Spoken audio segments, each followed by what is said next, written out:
शांति बाबा। बाबा ओम शांति। आज 1 दिसंबर 2023 की मुरली है। बाबा कह रहे, मीठे बच्चे, इस पाठशाला में आने से तुम्हें प्रत्यक्ष फल की प्राप्ति होती है। एक एक ज्ञान रत्न लाखों की मिल्कियत है जो बाबा देते हैं। इस पाठशाला में आएंगे ना तो बाबा कहते हैं हमें प्रत्यक्ष फल की भी प्राप्ति होगी। और जो एक एक ज्ञान रत्न है उन रत्नों को अपनी बुद्धि में रखना है, क्योंकि वो एक एक रत्न बाबा कहते हैं लाखों की मिल्कियत है उसकी। आगे मेरे बाबा प्रश्न पूछ रहे हैं कि बाबा जो नशा चढ़ाते हैं वो हल्का क्यों हो जाता है? नशा सदा चढ़ा रहे उसकी युक्ति क्या है? उत्तर बताते हैं मेरे बाबा, नशा हल्का तब होता है जब बाहर जाकर कुटुंब परिवार वालों का मुख देखते हो, नष्टो मोहा नहीं बने हो। नशा सदा चढ़ा रहे उसके लिए बाबा से रूरिहान करना सीखो। बाबा हम आपके थे, आपने हमें स्वर्ग में भेजा, हमने 21 जन्म सुख भोगा, फिर दुखी हुए, अब हम फिर से सुख का वर्षा लेने आए हैं। नष्टो मोहा बनो तो नशा चढ़ा रहे। गीत है मरना तेरी गली में। ओम शांति। ये किसके बोल सुने? गोपियों के। किसके लिए कहते हैं? परम पिता परमात्मा शिव बाबा के लिए। तो नाम तो जरूर चाहिए ना। कहते हैं बाबा आपके गले का हार बनने के लिए जीते जी हम आपका बनते हैं। आपको ही याद करने से हम आपके गले का हार बनेंगे। रुद्रमाला तो प्रसिद्ध है, बाबा ने समझाया है, सब आत्माएं रुद्र की माला है। ये रूहानी वृक्ष है, वो है जिनोलॉजिकल मनुष्य का झाड़, और ये है आत्माओं का वृक्ष। वृक्ष में सेक्शन भी है, और इस वृक्ष में क्या है, अलग अलग विभाग भी हैं। देवी देवताओं का विभाग है, इस्लामियों का सेक्शन है, बौद्धियों का सेक्शन है। ये बातें और कोई समझा नहीं सकते, गीता के भगवान ही सुनाते हैं। वही जन्म मरण रहित है, उनको अजन्मा नहीं कह सकते। सिर्फ जन्म मरण में आने वाले नहीं है, उनका स्थूल व सूक्ष्म शरीर नहीं है। मंदिरों में भी शिवलिंग को ही पूजते हैं, उनको ही परमात्मा कहते हैं। तो देवताओं के आगे ही जाकर महिमा गाते हैं, ब्रह्मा परमात्माए नमः कभी नहीं कहेंगे। शिव को ही हमेशा परमात्मा समझते हैं, शिव परमात्मा नमः कहेंगे। वो है मूल वतन, वो है सूक्ष्म वतन, और ये है स्थूल वतन। अभी तुम बच्चे जानते हो कि यहाँ वो ज्ञान नहीं कि परम पिता परमात्मा सर्वव्यापी है, ये ज्ञान यहाँ पर नहीं है। यदि इनमें भी परमात्मा हो तो फिर इनको परमात्मा नमः कहा जाए। शरीर में होते परमात्मा नमः नहीं कहते, लेकिन शरीर में जो रहते हैं उनको परमात्मा नमः नहीं कहते हैं। वास्तव में अक्षर ही है महान आत्मा, पुण्य आत्मा, पाप आत्मा, महान आत्मा। तो महान परमात्मा नहीं कहा जाता। आत्मा के साथ सारे जुड़ते हैं, पाप आत्मा, पुण्य आत्मा, महान आत्मा, लेकिन परमात्मा में ये सारी चीजें नहीं लगती। तो पुण्य परमात्मा व पाप परमात्मा अक्षर भी नहीं है। ये तो समझने की बातें है ना। सिर्फ तुम बच्चे ही जानते हो कि इस पाठशाला में आने से प्रत्यक्ष फल देने वाली प्राप्ति होती है। इस पढ़ाई से हम भविष्य में देवी देवता बनेंगे और कोई ऐसा कह नहीं सकते। मनुष्य से देवता तो तुम बनते हो। देवताओं में प्रसिद्ध है लक्ष्मी नारायण, इसलिए सत्यनारायण की कथा कहते हैं। नारायण के साथ लक्ष्मी तो जरूर होगी। सत्य राम की कथा नहीं कहते, सत्य नारायण की कथा कहते हैं। अच्छा, उससे क्या होगा? नर से नारायण बनेंगे। बैरिस्टर द्वारा बैरिस्टर की कथा सुन बैरिस्टर बनेंगे। यहाँ तुम आते ही हो भविष्य में 21 जन्मों की प्राप्ति के लिए। भविष्य 21 जन्मों की प्राप्ति भी तब होती है जब संगम युग होता है। संगम युग आएगा तभी ये काम भी हो सकता है, तो ऐसे बाकी कल के समय में थोड़ी होते रहेगा। तुम जानते हो हम आए हैं बाबा से सतयुगी राजधानी का वर्षा लेने, लेकिन पहले तो ये पक्का निश्चय चाहिए कि शिव बाबा हमारे पिता हैं। इस ब्रह्मा का भी वो पिता है, तो ब्रह्मा कुमार कुमारियों के दादा भी हुए। तो ये बाबा कहते हैं ये मेरी प्रॉपर्टी नहीं है। दादा की प्रॉपर्टी तुमको मिलती है, जो शिव बाबा की प्रॉपर्टी है ना वो सीधा सीधा हमें मिलती है। शिव बाबा के पास ज्ञान रत्नों का धन है। एक एक रत्न लाखों की मिल्कियत है। इसकी कीमत इतनी भारी है जो 21 जन्म के लिए राज्य भाग्य कोई के सपन में भी नहीं होगा। कोई सपना में भी नहीं सोच सकता ना, इतना राज्य भाग्य धन संपदा से सुख समृद्धि से भरपूर हो जाते हैं 21 जन्मों के लिए। तो एक एक ज्ञान रत्न कितने श्रेष्ठ हो गए। तो लक्ष्मी नारायण आदि की पूजा तो भल करते आए हैं, परंतु ये किसी को पता ही नहीं है कि इन्होंने ये पद पाया कैसे। सतयुग की आयु लाखों वर्ष कह दी है, इसलिए कुछ समझ नहीं सकते हैं, बुद्धि उलझ जाता है उस सब में। अभी तो लाखों वर्ष है।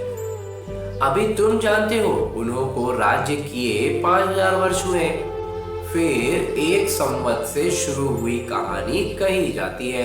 लॉन्ग लॉन्ग अगो इस भारत में ही लक्ष्मी नारायण का राज्य था। तो वो लॉन्ग लॉन्ग अगो मतलब बहुत पहले की बात है ऐसा नहीं है। बाबा पूरा पूरा उसका समय बताते हैं। भारत को बहिष्ठ स्वर्ग कहा जाता है, ये किसी की बुद्धि में है ही नहीं। अभी तुम बच्चे जानते हो कल की आयु ही 5000 वर्ष है। इन शास्त्रों में जो लिखा है ये सब भी नाटक में नून है। इन्हें सुनने से परिणाम कुछ भी नहीं निकला। कितने शादमाने करते हैं। जगत अम्बा है तो एक ही, परंतु उनकी मूर्तियां कितनी बनाते हैं। तो जगत अम्बा सरस्वती ब्रह्मा की बेटी है, बाकी 8-10 भुजाएं तो है नहीं। बाबा कहते हैं ये सब भक्ति मार्ग की बड़ी सामग्री है। ज्ञान में ये तो कुछ है ही नहीं, चुप रहना है, बाबा को याद करना है। ऐसी बहुत बच्चियां हैं जिन्होंने कभी देखा भी नहीं है, सामने से बाबा को नहीं देखी होगी, ब्रह्मा बाबा को भी नहीं देखी होगी। लिखती है बाबा आप हमको पहचानते नहीं हो, लेकिन मैं अच्छी रीति जानती हूँ। आप वही बाबा हो, हम आपसे वर्षा लेकर ही छोड़ेंगे। घर बैठे भी बहुतों को साक्षात्कार होते हैं, हर साक्षात्कार न भी हो तो भी लिखती रहती है। बहुत सारे बच्चे ऐसे हैं ना जिनको बाबा का ज्ञान समझ में आता है, बहुत अच्छे से बाबा पर समर्पित हो जाते हैं, लेकिन वो लौकिक रीति से बाबा से मिलने नहीं पाए। तो कहते हैं बाबा बोलते हैं कि वो चिट्ठी में लिखती है कि आप मुझे नहीं जानते, लेकिन वास्तव में बाबा तो सबको जानते हैं, सबको बाबा ही तो जानते हैं।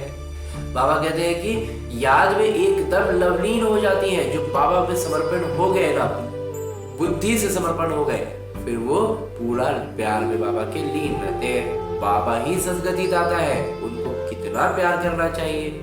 माता पिता से बच्चे एकदम लिपट जाते हैं, क्योंकि माँ बाप बच्चों को सुख देते हैं। लेकिन आजकल के माँ बाप कोई सुख नहीं देते हैं और ही विकारों में फंसा देते हैं। बाबा कहते हैं पास्ट इज पास्ट, जो बीत गई सो बीत गई।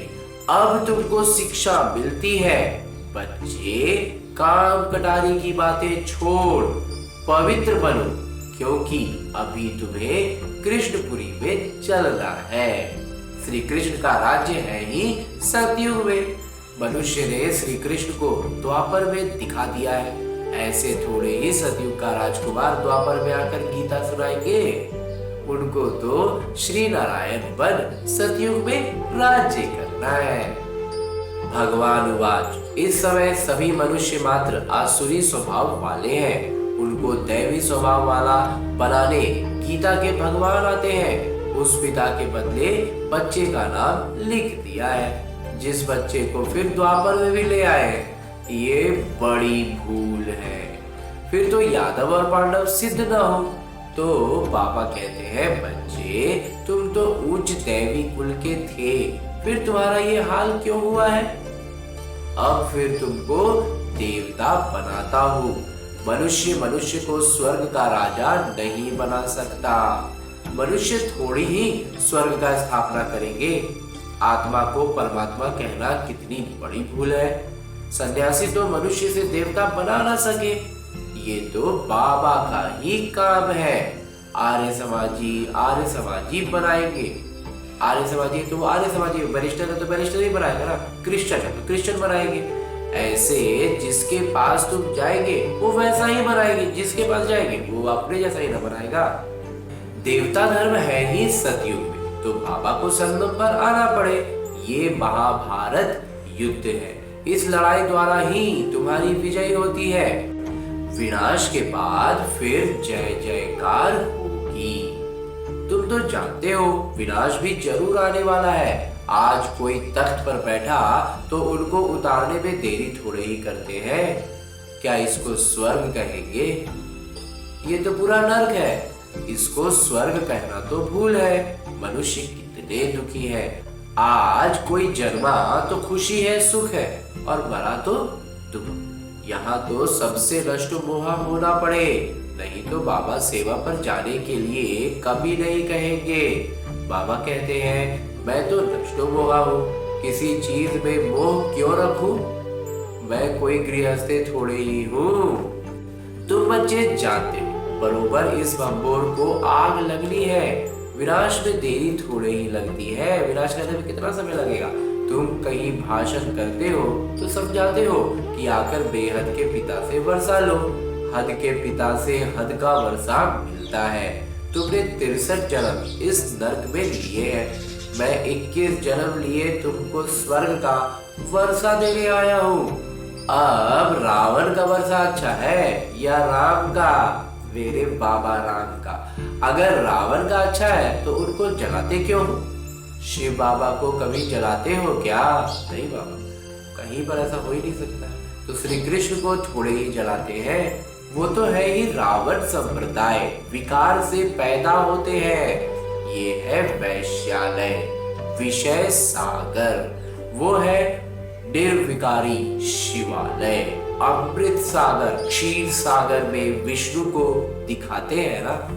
अब क्षीर का सागर थोड़े ही होता है, दूध तो गौ से निकलता है। अब देखो, कहते हैं ईश्वर सर्वव्यापी है, फिर अपने को शिवोहम भी कहते हैं क्योंकि खुद पवित्र रहते हैं। दूसरों को ऐसा थोड़े ही कहते हैं कि तुम्हारे में ईश्वर है और तुम्हारे में नहीं है क्योंकि तुम पतित हो। मतलब जो सन्यासी होते हैं वो पवित्र है, ठीक है, वो पवित्र है, तो वो बोलते हैं अब शिव अभी भगवान है, हम परमात्मा है, तो तुम्हारे में है, तुम भी पवित्र बनो, ऐसा बोलते हैं? नहीं बोलते हैं। या नहीं है क्योंकि तुम पतित हो, ये भी नहीं बताते हैं। तो आत्मा कहती है, मैं अभी परम पिता परमात्मा द्वारा पावन बन रही हूँ, फिर पावन बन राज्य करेंगे। तुमने अनेक बार वर्षा लिया और गवाया है। ये नाटक का चक्र बुद्धि में बैठ गया है। बाबा समझाते हैं, तुम सब पार्वतियां हो, मैं शिव हूँ। कथा आदि यहाँ की बात है। सूक्ष्मतर में तो कथा आदि होती नहीं।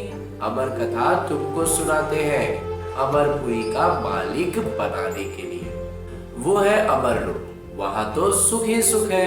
मृत्यु लोक में आदि मध्य अंत दुख है। कितना अच्छी रीति समझाते हैं। जिन्होंने कल्प पहले बाबा से वर्षा लिया था, उन्हों का ही अब पुरुषार्थ चलता है।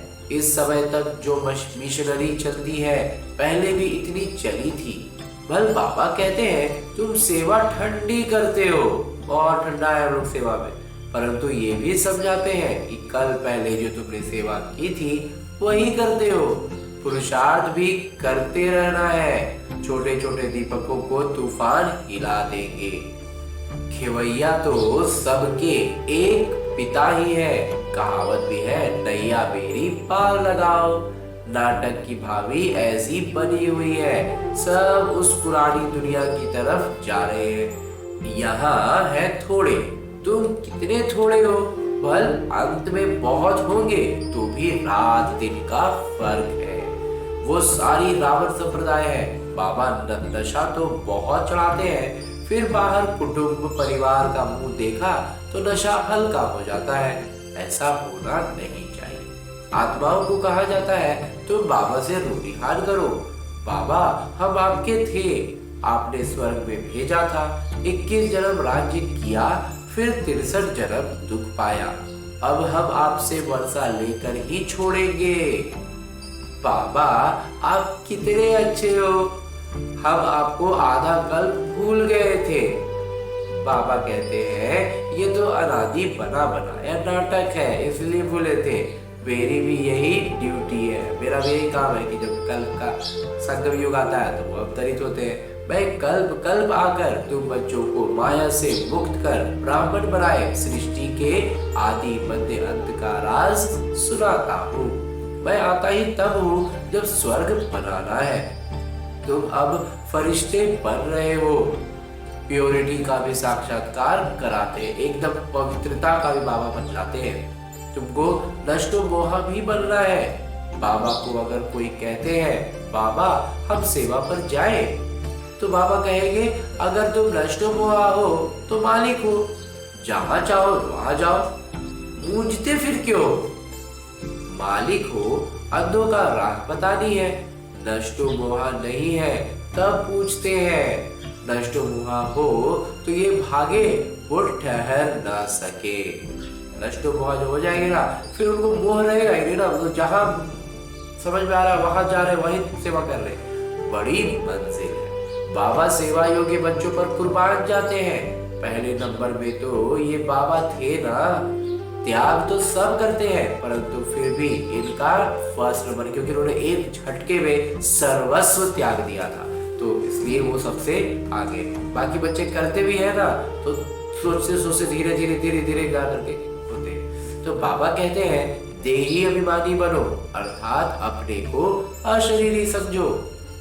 बेहद के पिता तुमको 21 जन्मों का वर्षा देते हैं। अच्छा वो आए कैसे? लिखा भी हुआ है, ब्रह्मा के मुख से रचना रचते हैं तो जरूर ब्रह्मा में ही आएंगे। ब्रह्मा को ही प्रजापिता कहा जाता है, तो उस बेहद के पिता से आकर वर्षा लो। ये बातें समझाने में लज्जा की तो कोई बात ही नहीं, इसमें हिचकने की तो कोई बात ही नहीं है। अच्छा, मीठे मीठे सिकिलते बच्चों प्रति माता पिता बाबा का याद प्यार आशीर्वाद। रूहानी बाबा की रूहानी बच्चों को नमस्ते। हम रूहानी बच्चों की ओर से रूहानी बाबा को याद प्यार और प्रणाम। धन्यवाद बाबा, धन्यवाद। मुरली के लिए भी धन्यवाद, और इस अनूठे अलौकिक ब्राह्मण जीवन के लिए भी बहुत बहुत बहुत धन्यवाद बाबा, बहुत धन्यवाद। और आगे आज की मुरली से लिए गए वो प्रमुख बिंदु हैं जिन्हें हमें अपने ब्राह्मण जीवन में धारण करने हैं। उसमें सबसे पहले है कि ब्रह्मा बाबा समान त्याग में नंबर आगे जाना है, त्यागने में एकदम आगे आगे नंबर लेना है। रुद्र के गले का हार बनने के लिए जीते जी बलिहार जाना है। सेवा योग्य बनने के लिए नष्टो मोहा बनना है। अंधों को राह बतानी है। और आगे मेरे बाबा वरदान दे, वरदान देते हुए मेरे बाबा कहते हैं मन की खुशी द्वारा बीमारियों को दूर भगाने वाले सर्वदा स्वस्थ भवा। कहा जाता है मन खुश तो जहान खुश। मन की बीमारी से शरीर भी पीला हो जाता है। मन ठीक होगा तो शरीर का रोग भी महसूस नहीं होगा। चाहे शरीर बीमार भी हो तो भी मन दुरुस्त है, क्योंकि आपके पास खुशी की खुराक बहुत बढ़िया है। ये खुराक बीमारी को भगा देती है, भुला देती है। तो मन खुश, जहान खुश, जीवन खुश। इसलिए सर्वदा स्वस्थ हो। और अंत में स्लोगन है, मुरली का उपदेश है कि समय के महत्व को जान लो तो सर्व खजानों से संपन्न बन जाएंगे। अच्छा, ओम शांति बाबा, ओम शांति। उलझन में उलझते